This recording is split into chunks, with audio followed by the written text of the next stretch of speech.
Hello everyone, welcome back to my channel. मैं हूं आपकी टीचर, आपकी फ्रेंड कल्पना, और आज हम पढ़ने वाले हैं टॉपिक संधि। तो सबसे पहले मैं आपको बता दूं, आपको पता भी है ये बात कि जो टॉपिक है संधि, ये एचटेट में भी आता है, ये DSSB में भी आता है, CET में भी आता है, KVS NVS, हर एग्जाम में संधि से आपको 2 क्वेश्चन तो देखने को मिलते ही हैं, या तो संधि करने पर या फिर संधि विच्छेद करने पर। और अगर आप ये टॉपिक अच्छे से पढ़ेंगे तो आपके दोनों ही क्वेश्चन आराम से बन जाएंगे। आज हम ये टॉपिक बहुत ही ज़्यादा सरल तरीके से पढ़ने वाले हैं, क्योंकि बहुत लोगों को लगता है कि जो इजी वर्ड होते हैं उनकी संधि हो जाती है, लेकिन जो मुश्किल होते हैं उनकी संधि नहीं होती। और जो टीचर्स हमें पढ़ाते हैं वो भी आसान शब्द की बनाना हमें सिखा देते हैं, लेकिन मुश्किल की नहीं सिखाते हैं। तो आज हम बिल्कुल बेसिक कॉन्सेप्ट पढ़ने वाले हैं, जिसके बेसिस पर कोई भी इजी या मुश्किल वर्ड कोई भी है तो आप उसके बेसिस पर संधि कर पाएंगे। राइट, तो चलिए शुरू करते हैं आज की हमारी क्लास। संधि देखिए, जो वर्ड है, जो शब्द है संधि, संधि का मतलब क्या है? संधि हो जाना आपने सुना होगा, जो हिस्टोरिकल सीरियल होते हैं उसमें बोलते हैं कि उस देश के राजा में संधि हो गई है, मतलब कि आपसी तालमेल उनका हो गया है, मेल हो गया है, अब युद्ध नहीं होगा। संधि मतलब मेल हो जाना, आपसी तालमेल हो जाना। ठीक है, तो संधि का मतलब होता है मेल हो जाना। किसका मेल हो जाना? दो किसका? देखते हैं, डेफिनेशन से पता लगेगा। परिभाषा क्या है संधि की? दो समीपवर्ती, मतलब जो बिल्कुल पास है। ऐसा नहीं कि एक उधर है एक उधर है, उनका संधि होगा। फॉर एग्जाम्पल अगर हम बात करें, देखिए शिव एक वर्ड है जिसका अपने आप में अर्थ है, और एक वर्ड होता है आल्य। आल्य का मतलब होता है कोई भी, फॉर एग्जाम्पल घर, जैसे कि विद्यालय, विद्या का घर, शिवालय, शिव का घर। ठीक है, अब अगर मैं इन दोनों को एक करना चाहूं, दोनों के बीच में मेल करना चाहूं, तो मेल कहां पर होगा? जो सबसे समीप है। अब यहां तो नहीं हो सकता, श में और लय में तो नहीं होगा, किस में होगा? जो सबसे समीप है। कौन है? वह है। आपको देखने में लग रहा है वह है, लेकिन देखिए ये वह कैसा है? पूरा वह है, मतलब कि इसके अंदर क्या है? आधा वह प्लस ए। राइट, और इधर क्या है? आ। तो सबसे समीप कौन हो गई? ये ए और ये आ हो गए। तो अब इन दोनों में, ये भी एक वर्ण है, ये भी एक वर्ण है, इन दोनों वर्णों के मिलने से जो भी चेंज आएगा इस वर्ड में, उसी को हम क्या बोलेंगे? संधि बोलेंगे। उस चेंज को हम हिंदी में क्या बोल देते हैं? विकार आ जाना। विकार मतलब कि कुछ चेंज हो गया है उसके अंदर। राइट, आई होप इतनी सी बात आपको समझ आई है कि समीपवर्ती क्यों हमने बोला है। ठीक है, तो क्या है डेफिनेशन? दो समीपवर्ती वर्णों, अभी हमने देखा ए और आ। ठीक है, ए और आ मतलब वर्ण है ना दोनों, तो वर्णों का ही मेल होता है संधि में। कई लोग बोल देते कि दो शब्दों के मेल से जो विकार होता है उसको संधि कहते हैं। शब्दों का नहीं, यहाँ पर वर्णों के मेल से जो विकार आता है उसको संधि बोलते हैं। ठीक है, ये इसकी डेफिनेशन है। उसके बाद आगे हम बात करते हैं कि टाइप कितने होते हैं, संधि कितनी तरह से होती है। ऐसा तो है नहीं कि एक ही रूल फॉलो होता है हमेशा, अलग अलग रूल फॉलो होते हैं। कितने टाइप के वो रूल है वो हमें देखना है। तो संधि के जो प्रकार हैं, जो मेन है, संधि के 3 प्रकार हैं। एक होती है स्वर संधि, एक होती है व्यंजन संधि। आपको भी पता है जो हमारे हिंदी के वर्ण हैं उनको 2 भागों में बांटा गया है, स्वर और व्यंजन। स्वर होते हैं जो स्वतंत्र होते हैं, उनको प्रोनाउंसिएशन करने के लिए, लिखने के लिए किसी और वर्ण की जरूरत नहीं होती, वो अपने आप में पूरे हैं, स्वतंत्र हैं। ठीक है, व्यंजन कौन होते हैं? जिनको बोलने के लिए या लिखने के लिए, जिनको पूरा करने के लिए किसी और वर्ण की आवश्यकता होती है। जस्ट अभी मैंने आपको वह बताया, जो ये वह है ये क्या होता है भाई? वह प्लस ए, मतलब जो ए है, ए का सहारा लेना पड़ रहा है उसको। ठीक है, उनको हम बोलते हैं व्यंजन। राइट, और एक तीसरे तरह की संधि होती है जिसको हम बोलते हैं विसर्ग संधि। ठीक है, तीनों में देखिए सबसे जो मेन है, मेन कहने का मतलब क्वेश्चन तो कहीं से भी आ सकता है, कहने का मतलब है जो सबसे ज्यादा टाइप होते हैं, टाइप तो है स्वर संधि में, और सबसे ज्यादा मुश्किल की अगर बात करें तो होती है व्यंजन संधि, क्योंकि इसके रूल थोड़े से अटपटे होते हैं। यहाँ पर तो जो ये मैंने बोला स्वर संधि के 5 टाइप हैं, पांचों के बिल्कुल सीधे सिंपल रूल हैं। एक बार आप पढ़ लोगे तो एक बार दिमाग में बैठाने की तो जरूरत है, एक बार सिर्फ पढ़ते ही नहीं आएगा, प्रैक्टिस भी करनी पड़ेगी, उसको समझना पड़ेगा। और समझाऊंगी मैं, आप इतने आसान तरीके से आपको बताने वाली हूँ आज कि बिल्कुल समझ आ जाएगा, कॉन्सेप्ट तो आ जाएगा, बाकी आपके प्रैक्टिस पर डिपेंड रहेगा आगे, ठीक है। तो स्वर संधि के हमारे जो टाइप हैं इनके सीधे सीधे रूल हैं। एक बार आपको आ गया तो कोई भी संधि करने में, संधि विच्छेद करने में you will face no issue, ठीक है। लेकिन जो व्यंजन संधि है इसका थोड़े से अटपटे रूल होते हैं, कोई भी ये नहीं होता कि लिख दिया बस यही है, आपको थोड़ा अपना इम्प्रोवाइजेशन वहां पे करना होता है, कभी भी रूल को थोड़ा बहुत हेर फेर आपको करना पड़ता है, ठीक है। विसर्ग संधि में भी सेम व्यंजन संधि वाला है, इसमें भी आपके जो संधि के वर्ड होते हैं ना पर वो बहुत सिलेक्टेड से होते हैं, कोई बहुत ज्यादा वास्ट नहीं होता इसका जो एरिया है, ठीक है। तो सबसे पहले स्वर संधि की अगर बात करें तो 5 तरह की स्वर संधि होती है। पहली बात, स्वर संधि का मतलब 2 स्वरों का मेल। मैंने अभी आपको बताया था क्या कि 2 वर्णों के मेल से जो विकार होता है। अब जो 2 वर्ण इंक्लूड होंगे ना संधि में, वो दोनों के दोनों स्वर होने चाहिए, दोनों के दोनों स्वर होने चाहिए, उसको बोलेंगे स्वर संधि, ठीक है। अब अगर हमारे पास आ जाए व्यंजन के बाद स्वर या व्यंजन का मेल, व्यंजन के बाद स्वर या फिर व्यंजन का मेल, उसको हम बोलते हैं व्यंजन संधि। एग्जाम्पल की अगर बात करें, देखो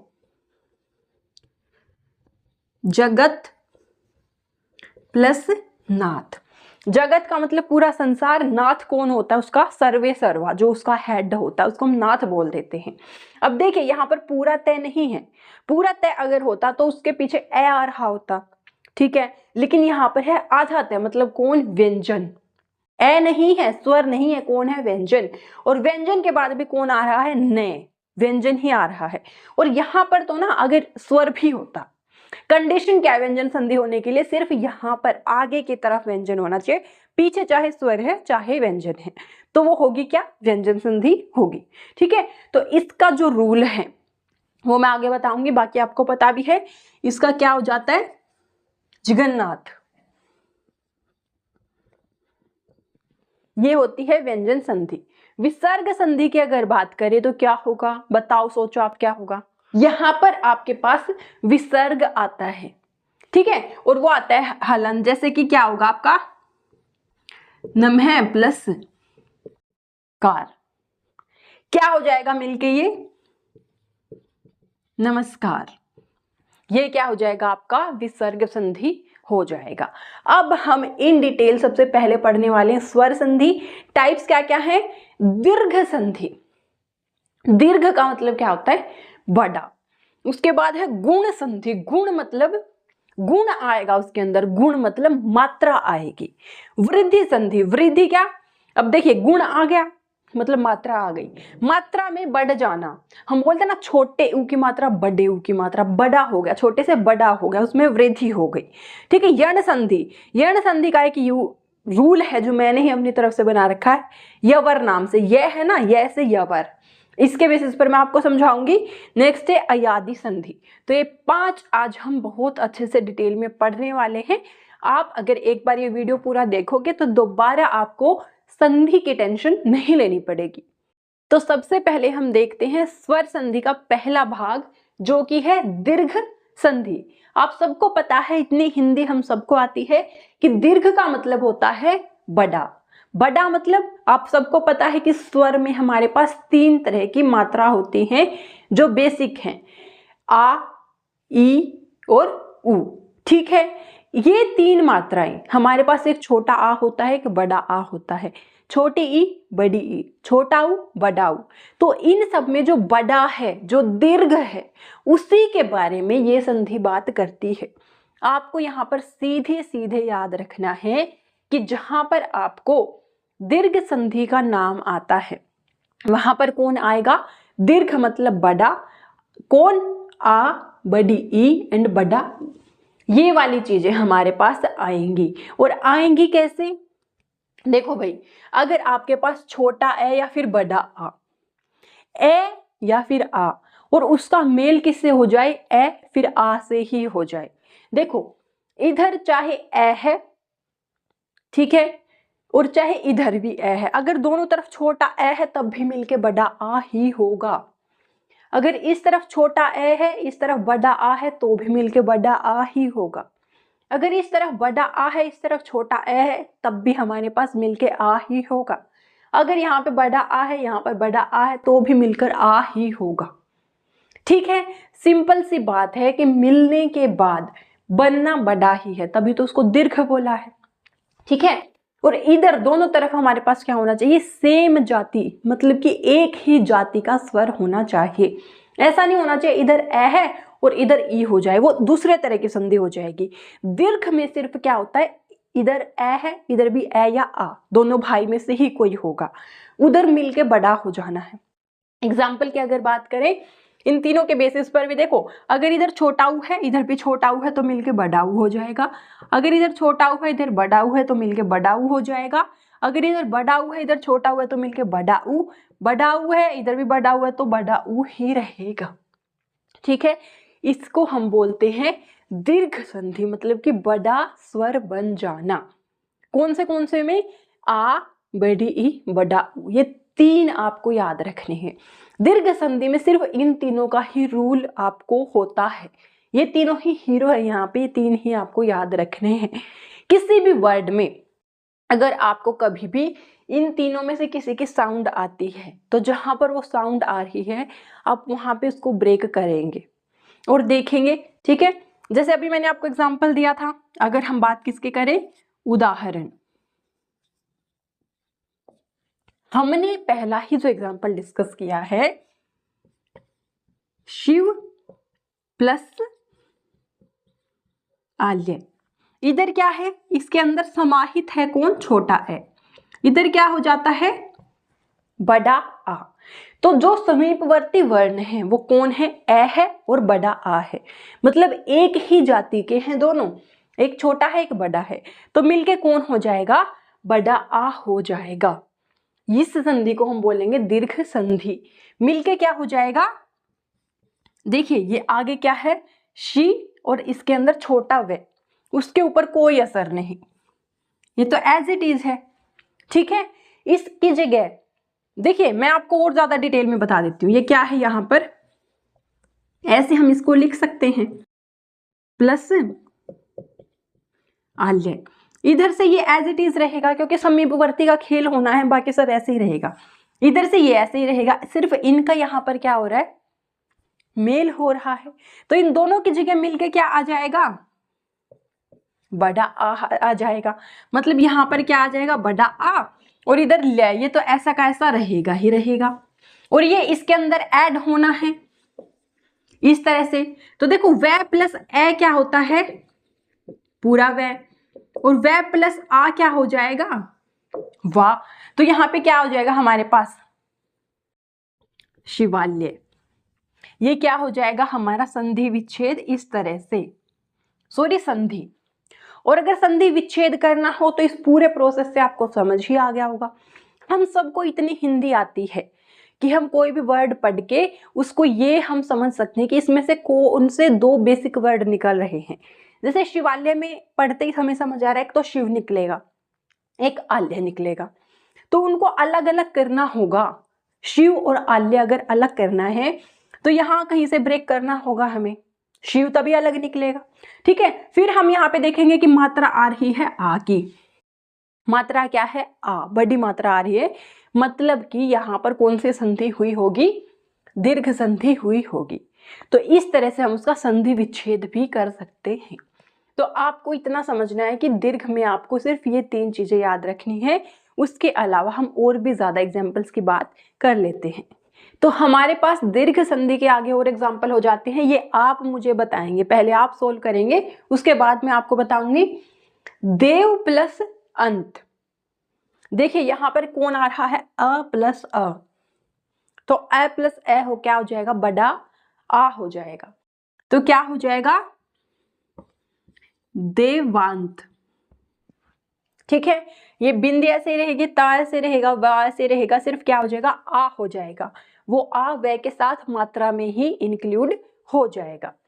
स्व प्लस अर्थ, यहां पर भी क्या आ रहा है, देखिए ए आ रहा है, यहां पर भी ए, तो मिलकर क्या हो जाएगा, आ हो जाएगा। ये आधा स ऐसे ही रहेगा, व ऐसे ही रहेगा, उसमें आ ऐड हो जाएगा तो क्या हो जाएगा, व, क्या हो जाएगा, सवार्थ।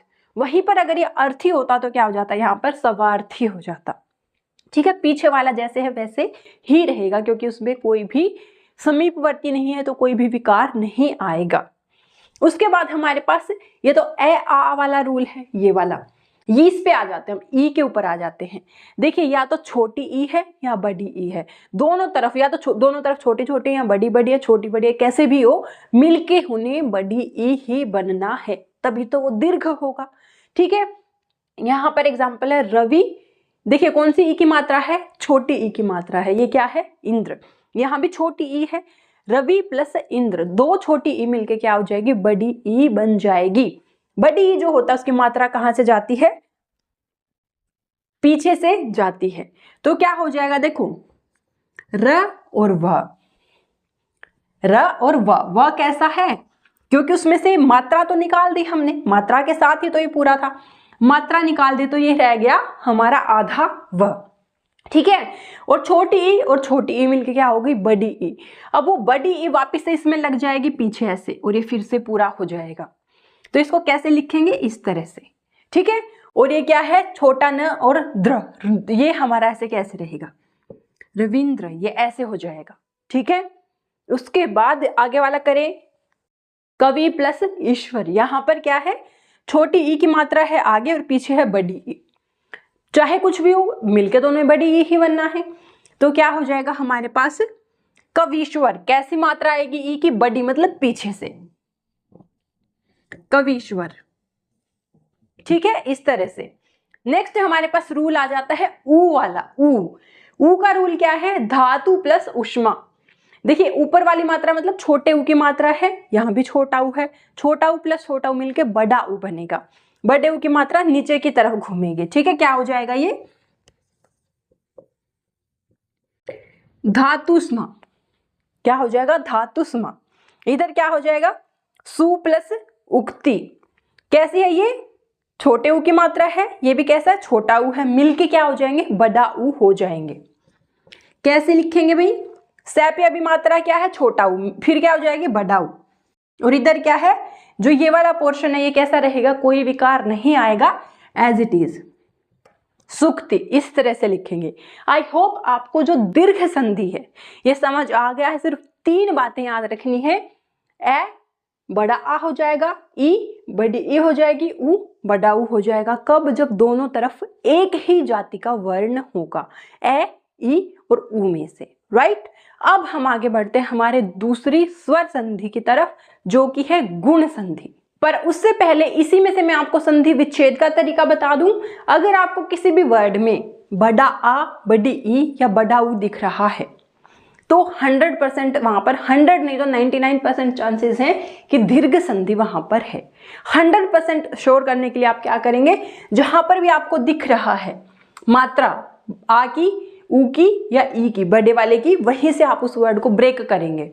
फॉर एग्जाम्पल अगर ये वर्ड आपको दिया है, यहाँ पर आपको बड़ी ई दिख रही है, बड़ी ई दिख रही है तो आप इसको यहां से ही तोड़ो, यहां से ही तोड़ने पर अगर ये आपका 2 मीनिंगफुल शब्दों में ब्रेक हो रहा है, बिल्कुल हो रहा है, अगर ये बड़ी ई यहां से हटाएं तो दोनों तरफ क्या जाएगी, हमारी ई तो जाएगी ही, 2 ई के मिलने से ही तो बड़ी ई बनी है, इधर भी ई जाएगी, इधर भी ई, मतलब ये कव ई प्लस इधर ईश्वर, कवि प्लस ईश्वर, कवि का भी मतलब है, ईश्वर का भी मतलब है, मतलब कि ये 2 मीनिंगफुल शब्दों में ब्रेक हो रहा है, तो यहाँ पर दीर्घ संधि है।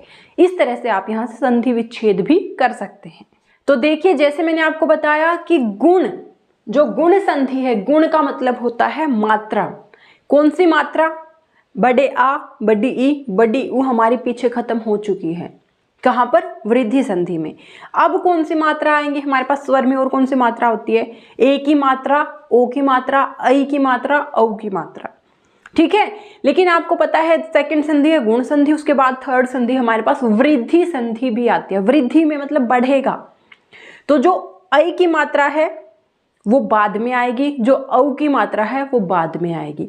अभी कौन से आएंगे? सिर्फ छोटे ए और छोटे ओ, ये आएंगी।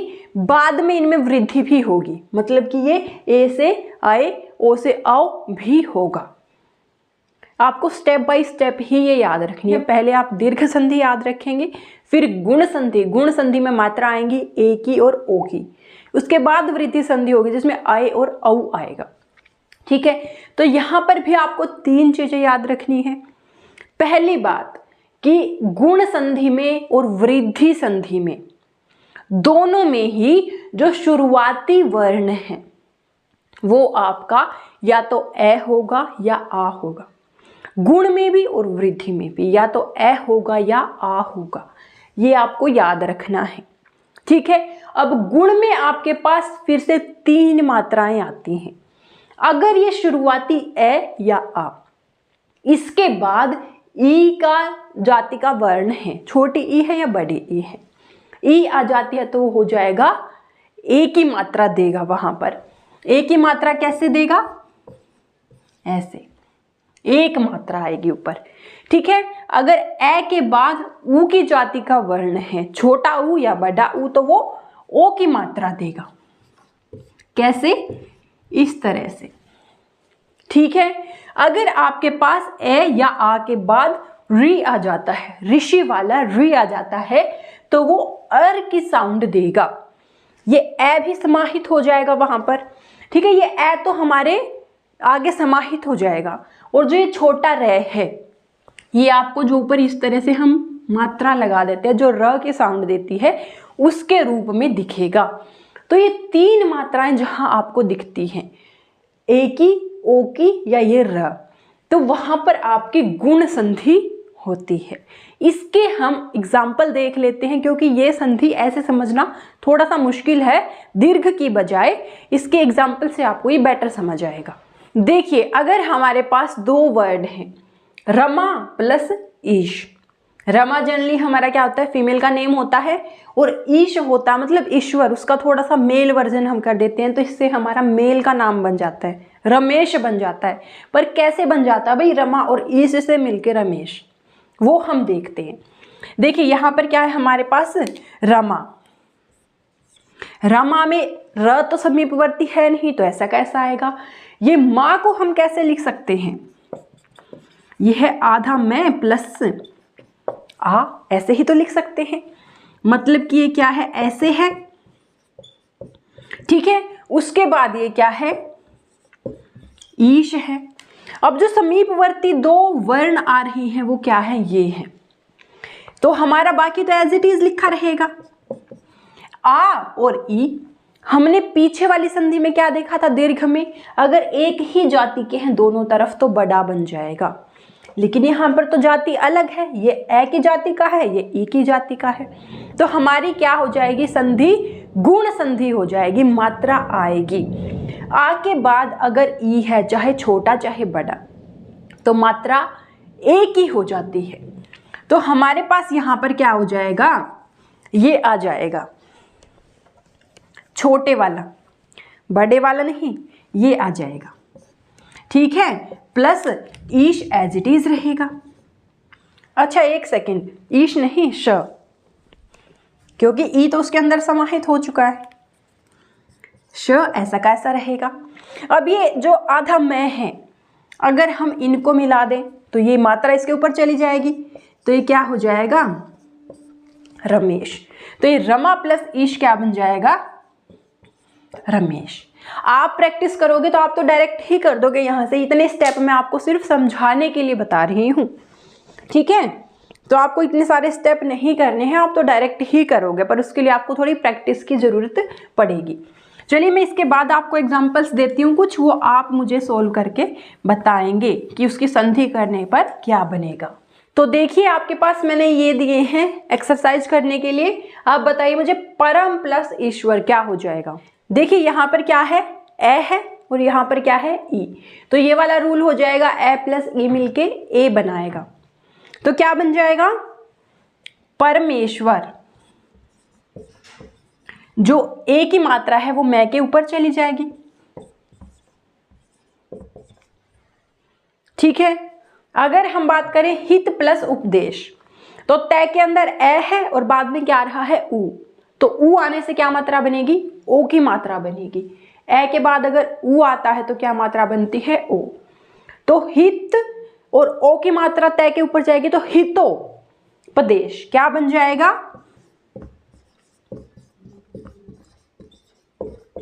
हितोपदेश, राइट। उसके बाद हमारे पास है विवाह प्लस उत्सव। यहां पर भी अगेन ए है और उसके बाद ऊ है, तो ए या आ के बाद ऊ छोटा या बड़ा आता है तो क्या बनती है, ओ की मात्रा। तो क्या बन जाएगा, विवाह, ओ की मात्रा इसके ऊपर जाएगी और पीछे एज इट इज विवाहोत्सव, राइट। उसके बाद है महा प्लस ऋषि। आ के बाद क्या आ रहा है, र आ रहा है। ए या आ के बाद अगर रे आता है तो क्या बनता है, अर, ठीक है। तो वो जो ए है वो तो इस है के अंदर ही आ जाएगा और र ऊपर मात्रा के तौर पे चला जाएगा। तो क्या हो जाएगा, देखिए यहां पर क्या है, ये है आधा प्लस आ है। अब ये आ तो आगे चला गया ना संधि करने, ये आधा है रह गया यहाँ पर, और संधि के बाद यहाँ पर हो गया अर, तो ये ए वापिस से है के अंदर आ जाएगा और उसको पूरा है बना देगा। बच कौन गया है, छोटा र। ये छोटा र ऊपर चला जाएगा, किसके तौर पे, मात्रा के तौर पे। पहले आप इसको एज इट इज लिखो, देखो ये जो पीछे वाला पोर्शन है और अब ये मात्रा यहाँ लगा दो तो क्या बन जाएगा, महर्षि बन जाएगा। महर्षि, अर की साउंड आ रही है ना, तो जहां पर हमारे पास ए, ओ और अर की मात्रा की साउंड आती है तो वहां पर हमारी गुण संधि होती है। अगेन जो मैंने आपको पहले बताया था, अगर आपको कहीं पर भी ए की मात्रा या फिर ओ की मात्रा या फिर अर दिखता है तो वहां से उस शब्द को आप ब्रेक करो। अगर वो दो मीनिंगफुल शब्द में ब्रेक हो रहा है तो आपकी गुण संधि वहां पर है। इस तरह से आप यहाँ से संधि विच्छेद भी कर सकते हो। इसके बाद हम अगले संधि पे जाते हैं जो है वृद्धि संधि। इसी की तरह बिल्कुल होती है, उसमें हमारे पास जो ये मात्रा छोटी है इनकी तरह बड़ी हो जाती है, मतलब उसमें वृद्धि आ जाती है। अगर यहाँ पर एक मात्रा लगी है तो दो लगेंगी, एक लगी है तो दो लगेगी, इस तरह से उसमें बढ़त हो जाती है। वृद्धि का मतलब ही क्या होता है, बढ़त होना। तो जो थर्ड टाइप ऑफ स्वर संधि है वो है हमारे पास वृद्धि संधि। वृद्धि का मतलब होता है बढ़त या फिर बढ़ना। क्या बढ़ता है यहाँ पर, मात्रा। कौन सी मात्रा, जो मात्रा गुण संधि के टाइम आई थी उसमें ही आगे बढ़त हो जाती है। गुण संधि में हमारे पास ए, ओ की मात्रा देखने को मिलती है, वो बढ़ने के बाद आई और औ की मात्रा बन जाती है। तो यहाँ पे हमारे पास दो रूल हैं, बिल्कुल सिंपल है, ए या फिर आ के बाद। देखिए आपको ये बात याद रखनी है कि जो गुण संधि और वृद्धि संधि है दोनों में ही शुरुआती वर्ण हमारे पास ए या फिर आ ही होना मस्ट है, ठीक है। अब अगर ए या आ के बाद ए या आई आता है तो वो बड़ा आई ही बन जाएगा। अगर हमारे पास ए या आ के बाद ओ या औ आता है तो वो बड़ा औ ही बन जाएगा। मतलब कि जो यहाँ पर मात्रा है वो इस तरह से देखने को मिलेगी और जो यहाँ पर मात्रा है वो इस तरह से देखने को मिलेगी, ठीक है। इसको हम मिश्रण बोल सकते हैं, गुण संधि का प्लस दीर्घ संधि का, क्योंकि अल्टीमेटली तो हमें बड़ी मात्रा ही मिलती है दीर्घ संधि में जैसे मिलती है, और गुण संधि में क्योंकि हमें ए और औ का मात्रा मिलती है तो उन्हीं की बड़ी यहाँ पर मिलती है। तो हम इसको क्या बोल सकते हैं, गुण संधि का क्या हो गया, उसी की दीर्घ संधि हो गई। मिश्रण है किसका, गुण का और दीर्घ का, कौन, वृद्धि संधि। एग्जाम्पल की अगर बात करें तो अगर हम बात करें एक प्लस एक, अब जो ये कै है इसके अंदर ए समाहित है, ए के बाद कौन आ गया, ए आ गया। तो जब ए के बाद ए आता है तो वो क्या बन जाता है, आई बन जाता है। इसको मैं कैसे लिख सकती हूँ, कै प्लस ए, ऐसे लिख सकते हैं। और ये है हमारे पास, ये दोनों मिलके क्या बना देंगे, बड़ा ए बना देंगे। अब ये क्या हो जाएगा हमारे पास, क के ऊपर ये मात्रा चली जाएगी और ये पूरा हो जाएगा ऐसे। मात्रा क्या है, आई की है, मतलब कि ऐसे, और पीछे कै रह ही गया है तो क्या बन जाएगा, एक प्लस एक, एक एक, एक एक बन जाएगा। ठीक है, तो हमारे पास ए के बाद जब ए या ऐ आता है तो वो मात्रा ऐ की ही देगा। इसी पे बेस्ड मैं आपको कुछ एक्सरसाइज देती हूँ, आप उसके आंसर मुझे बताना। तो आपके लिए जो वृद्धि संधि है उसके ये एक्सरसाइज है, ये आप मुझे बताएं कि सदा प्लस एव से क्या बन जाएगा। देखिए यहाँ पर क्या है, आ है और उसके बाद है ए, आ के बाद ए जब आता है तो वो ऐ बन जाता है, तो क्या हो जाएगा ये सदैव। देखिए इस तरह की मात्रा देखने को आपको यहाँ पर मिलेगी, कहाँ पर, वृद्धि संधि में। महा प्लस ऐश्वर्य, आ के बाद अगर ऐ आता है, आ के बाद अगर ऐ आता है तो भी हमारा ऐ ही रहता है, तो ये क्या हो जाएगा, देखिए आ है और ए है, तो ये मिलके हमारा क्या हो जाएगा, किसके ऊपर जाएगी मात्रा, है के ऊपर ही जाएगी, और ये पीछे एज इट इज महेश्वरी, क्योंकि ये तो पीछे समीपवर्ती है नहीं, वो तो एज इट इज ही रहेगा। यहाँ पर है जल प्लस ओज, देखिए ए के बाद अगर ओ आता है तो वो औ बन जाता है, तो क्या हो जाएगा, ए और ओ मिलके औ बन जाएगा, तो क्या हो जाएगा यहाँ पर जलोस। देखिए इस तरह की मात्रा देखने को मिलेगी, ऊपर ये और ये साथ में डंडा, किसकी मात्रा है, ये औ की, तो क्या है, जल प्लस ओज मिलके जलोज बन जाएगा। दंत प्लस ओष्ठ, क्या हो जाएगा, ए के बाद ओ आ रहा है तो औ बन जाएगा, ये क्या बन जाएगा, दंतोष्ठ। ठीक है, उसके बाद है वन प्लस औषधि, ए के बाद औ आ रहा है तो मिलके क्या रहेगा, औ ही रहेगा, क्या हो जाएगा, वनौषधि। ठीक है, तो इसी तरह से आपको देखिए जहां पर भी इस तरह की मात्रा नजर आती है, जहां पर भी इस तरह की मात्रा नजर आती है, तो जहां मात्रा है आप वहीं से उसको ब्रेक करें और देखें कि क्या वो दो मीनिंगफुल वर्ड में सेपरेट हो रहा है, अगर हाँ तो वो वहां पर वृद्धि संधि है। अगर आपको ऑप्शन में वृद्धि संधि नहीं दे रखा, स्वर संधि दे रखा है, तो आप वृद्धि ना चुन के स्वर चुनेंगे, पर अगर आपको डायरेक्ट वृद्धि लिखा हुआ है तो आप वहां से वृद्धि संधि का चुनाव करेंगे। तो जो हमारे पास फोर्थ टाइप ऑफ स्वर संधि है वो पिछले 3 टाइप से थोड़ा अलग है। अलग कैसे है, नाम इसका है यण संधि, और जो मेरी पर्सनल ट्रिक है इस संधि को इजीली अपने दिमाग में रखने के लिए वो है यवर। देखिए य और ये, आप इससे याद रखें कि यण संधि में रूल होता है आपका यवर। ये यवर रूल का मतलब क्या है वो मैं आपको बताती हूँ। देखिए आपके पास अगर ई की जाति का वर्ण है, मतलब कि छोटी ई या बड़ी ई, ठीक है, अब तक हमने जो संधि की है, पहली संधि में हमने दीर्घ संधि की है, उसमें ए, ई और ऊ तीनों आए हैं। उसके बाद गुण संधि में आगे सिर्फ ए या आ आया है, वृद्धि संधि में भी आगे सिर्फ ए या आ आया है। अब हमारा जो प्रथम वर्ण है जो आगे आएगा वो अगर ई है या फिर ऊ है या री है, इनके बेसिस पर हमारी ये संधि है। कौन सी संधि, यण संधि, जिसमें यवर का रूल आपको फॉलो करना है। जो प्रथम वर्ण है वो या तो ई है या ऊ है या र है, सिर्फ और सिर्फ आपकी ये संधि तब वहां पर हो सकती है अगर प्रथम वर्ण ए या आ है, ठीक है, तो ये संधि नहीं हो सकती। अगर प्रथम वर्ण ए है, ओ है, औ है, तो यह संधि नहीं हो सकती।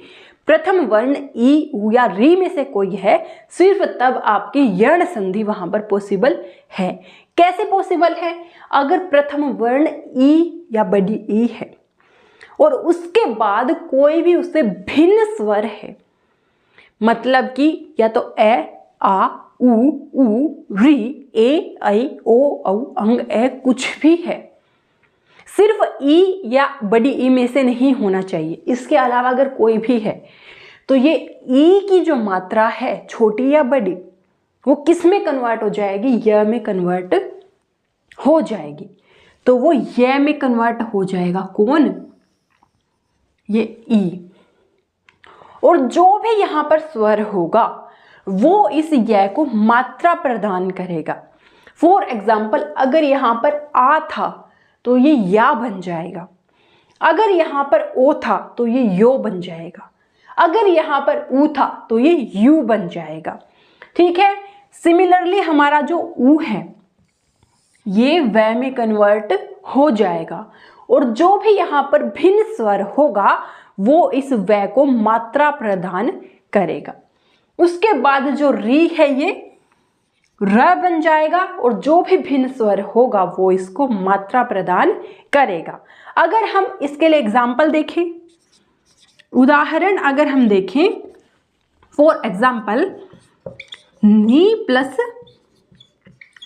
ऊन, नी प्लस ऊन, इस नी को हम कैसे लिख सकते हैं? आधा न प्लस छोटी ई, छोटी की मात्रा आगे से आती है, प्लस ऊन। अब देखिए ई के बाद एक भिन्न स्वर आ रहा है, ई के बाद जब भी कोई भिन्न स्वर आता है तो ई क्या बन जाएगा? ये बन जाएगा। ये न आधा एज इट इज, ई क्या बन गया? ये। और जो ये बड़ा ऊ है ये इस ये को बड़े ऊ की मात्रा प्रदान करेगा और न एज इट इज। न्यून, न्यून मतलब कम। इस तरह से आपकी यण संधि वर्क करती है। इसी के बेसिस पर मैं आपको कुछ एक्सरसाइज के लिए एग्जांपल्स देती हूँ, आप उनके आंसर मुझे बताना। तो जो पहला क्वेश्चन आपके लिए है एक्सरसाइज के लिए वो है वी प्लस आप्त। वी में क्या है? छोटी ई की मात्रा है, उसके बाद ई की जाति से अलग मतलब कि भिन्न स्वर आ रहा है तो ई की जगह क्या हो जाएगा? यह हो जाएगा। अब देखिए इस वी को हमारा जो ई की मात्रा अगर निकल जाएगी तो वह क्या रह जाएगा? आधा रह जाएगा। ई की मात्रा क्या बन जाएगी? या बन जाएगी। और जो ये आ है ये आ इस ये को आ बना देगा, व्याप्त। इस तरह से इसकी संधि हो जाएगी। आप तब तक ये ट्राई करें जब तक मैं इंक रिफिल करती हूँ। अभी प्लस आगत सेम है, जो ऊपर वाला है उसी के जैसे सेम है। देखिए ई और आ मिलके क्या बना देंगे? ई की जगह यह आ जाएगा और यह आ की मात्रा जो है उसको या बना देगी। क्या हो जाएगा? ए तो ऐसा का ऐसा रहेगा। भ क्या हो जाएगा? हाफ हो जाएगा। क्यों हाफ हो जाएगा? क्योंकि इसमें से मात्रा हमने निकाल ली है। उस मात्रा की जगह क्या आ गया है? ये आ गया है और ये आ इसको क्या बना देगा? या एंड गत। अभी प्लस आगत क्या बन जाएगा? अभ्यागत। ठीक है, उसके बाद है सु प्लस अल्प। इस बार जो हमारा प्रथम वर्ण है वो है ऊ। ऊ किस में कन्वर्ट होता है? अगर उसके पीछे कोई भिन्न स्वर आए तो भिन्न स्वर तो है, ये किस में कन्वर्ट हो जाएगा? व में। तो ये स रह गया आधा। क्यों आधा? क्योंकि इसमें से हमने मात्रा निकाल ली है। मात्रा की जगह क्या बन गया है? व। यवर के आप ऑर्डर से याद रखना, ई पहले आता है, ऊ बाद में, फिर री। तो यवर भी ऐसे ही, ई य में बनेगा, ऊ व में बनेगा, री र में बनेगा, यवर। ठीक है, ये बन गया व। और इस ए की मात्रा क्या है भाई? ए की मात्रा तो नजर नहीं आती, ऐसा कैसा रहेगा? क्या बन गया ये? स्वल्प। सु प्लस अल्प इक्वल टू स्वल्प। ठीक है, उसके बाद है प्री प्लस आवरण। ई किस में कन्वर्ट होगा? ई के बाद अगर भिन्न स्वर है तो वो उसमें य में कन्वर्ट होता है। ठीक है, प और ये आधा रह गया हमारे पास, आधा रह गया हमारे पास इस तरह से। और ई की मात्रा किस में कन्वर्ट हो जाएगी? य में, या वर्ण। इस तरह से।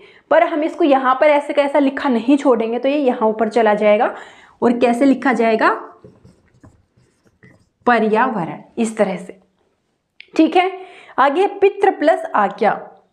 री के बाद भिन्न स्वर आ रहा है तो वो क्या देगा? हमें र देगा। कैसे लिखेंगे हम इसको? पितराज्ञा। ठीक है, ये क्या हो जाएगा हमारे पास? यण संधि का जो रूल है वो इस तरह से है। सिमिलरली अगर आपके पास किसी भी संधि में यह नजर आता है, ठीक है, या फिर वह नजर आता है तो वहां पर आप अगर उसका ऐसे ब्रेक करके देखेंगे, अगर दो मीनिंगफुल वर्ड बन रहे हैं तो मतलब वहां पर यण संधि है। लेकिन कुछ एक वर्ड ऐसे हैं जो आपको यण संधि का भ्रम पैदा कर सकते हैं पर वहां पर यण संधि नहीं होती। वो वर्ड कौन से हैं मैं आपको बता देती हूँ। चुनिंदा ही कुछ शब्द हैं, आप याद रखेंगे तो हो जाएगा। जैसे कि स्वार्थ, स्वार्थ का हमने संधि विच्छेद किया था, वो क्या होता है भाई बताओ कैसे किया था? स्वार्थ का संधि विच्छेद अगर करें, करो आप, कैसे करोगे? अब आपको यहां पर वह भी नजर आ रहा है, अगर इस वह से आप इसको ब्रेक करो तो अगर वह को ब्रेक करेंगे तो वह किस में चला जाएगा? ऊ में चला जाएगा।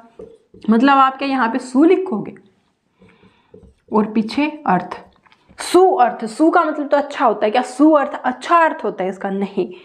तो आप यहाँ पर क्या करेंगे, कैसे संधि विच्छेद करेंगे? देखिए यहाँ पर आ की मात्रा भी तो नजर आ रही है ना, तो आ की मात्रा जो नजर आ रही है हम इसको मात्रा से ब्रेक करेंगे। मात्रा से अगर ब्रेक करेंगे तो जो मात्रा आती है आ की दीर्घ संधि में, वो कब आती है? ए या आ के बाद ए या आ ही आए। तो इसको हम कैसे कर सकते हैं? स्व प्लस अर्थ में कर सकते हैं, तब भी तो स्वार्थ ही बनेगा ना, ए प्लस ए मिलके आ देगा। तो यहाँ पे भ्रम पैदा हो रहा है कि यण संधि है, पर एक्चुअल में यहाँ पर यण संधि नहीं है बल्कि दीर्घ संधि है। ऐसे ही कुछ और शब्द हैं, सत्याग्रह और योगाभ्यास। सत्याग्रह और योगाभ्यास, इनका क्या संधि विच्छेद होगा ये आप मुझे कमेंट सेक्शन में लिख के बताएंगे, ठीक है? उसके बाद हम हमारी नेक्स्ट संधि और स्वर संधि का आखिरी भाग पर आगे बढ़ते हैं, जो कि है अयादि संधि। तो अयादि संधि जो आपके पास है, इसमें आपको याद क्या रखना है? जो शुरू का वर्ड है अय। अयादि संधि में आपके पास अय, आय, आओ, आओ। नहीं मैं तोतली नहीं हो गई हूं, ये आपकी जो संधि के रूल है वो है। अय, आय, अव, आओ आपके पास बनता है। कैसे? अगर आपके पास ए के बाद कोई भी भिन्न स्वर है तो यहाँ पे आपके पास जो प्रथम वर्ण है वो ए, अय, ओ, औ में से ही कोई होगा। अयादि संधि में आप ये बात 100% याद रखेंगे। अगर प्रथम वर्ण इन चारों में से कोई नहीं है तो अयादि संधि वहां पर नहीं हो सकती।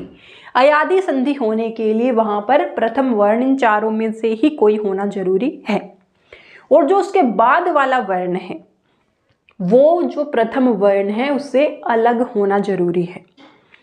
ए के बाद ए या अय में से नहीं आ सकता, कोई अलग आएगा, जैसे कि ऊ आ गया, ई आ गया। ओ या औ के बाद ओ या औ में से कोई नहीं आ सकता, अलग जाति का स्वर आएगा।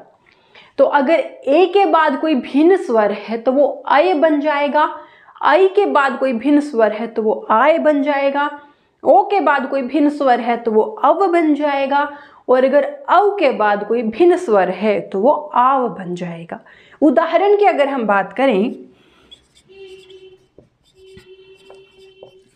फॉर एग्जाम्पल पो प्लस अवन, तो देखो पो को हम क्या लिख सकते हैं? प प्लस ओ लिख सकते हैं, और यहां पर क्या है? अवन है। तो ये प ऐसे है, ओ के बाद कोई भिन्न स्वर है तो ये मिलके क्या बन जाएगा? ओ के बाद कोई भिन्न स्वर है तो मिलके अव बन जाएगा। क्या बन जाएगा? अव प्लस ये पीछे व और न है ही, तो ये क्या हो जाएगा हमारे पास? अव, पवन। इन दोनों की जगह कौन आ जाएगा? अव आ जाएगा, और ये अपय में मिलके उसको पूरा पय बना देगा, और ये क्या हो जाएगा? पवन। उसके बाद आपके पास है ने प्लस अन। यहां पर क्या है? ए की मात्रा है, ये वाली है, उसके बाद कोई भिन्न स्वर आ रहा है तो ये क्या बन जाएगा? अय। ठीक है, ये आधा न रह जाएगा, मात्रा हटेगी तो ए उसको आगे पूरा करेगा, और क्या हो जाएगा? अय होना है क्योंकि, तो क्या बन जाएगा? नयन ये बन जाएगा। उसके बाद है नौ प्लस अक। तो यहां पर ना आपको ये वाला रूल नहीं जाना, ये औ की मात्रा नहीं जाना, ये आई की मात्रा से आपको जाना है। ये जो मात्रा है ये आई में कन्वर्ट हो जाएगी, तो ये क्या बन जाएगा? नायक बन जाएगा। आई होप आपको स्वर संधि के सारे टाइप अच्छे से क्लियर हो चुके हैं। आप ये वीडियो एक बार और अगर रिवाइज करेंगे, नोट्स बनाएंगे ऑर्डर वाइज ही, तो आपको अच्छे से समझ आ जाएगा कि क्या क्या डिफरेंस इन सब में है। आई होप इस वीडियो ने आपको हेल्प किया होगा। अगली वीडियो में हम पढ़ने वाले हैं व्यंजन संधि और विसर्ग संधि के बारे में। तब तक चैनल को लाइक शेयर सब्सक्राइब कर लो ताकि आगे आने वाली वीडियो की नोटिफिकेशन आपको मिल जाए। आपके कोई भी जानने वाले हैं जो टीजीटी साइंस की या फिर किसी भी कॉम्पिटिटिव एग्जाम की तैयारी कर रहे हैं तो उनके साथ वीडियो को शेयर करें। Thank you so much, bye bye.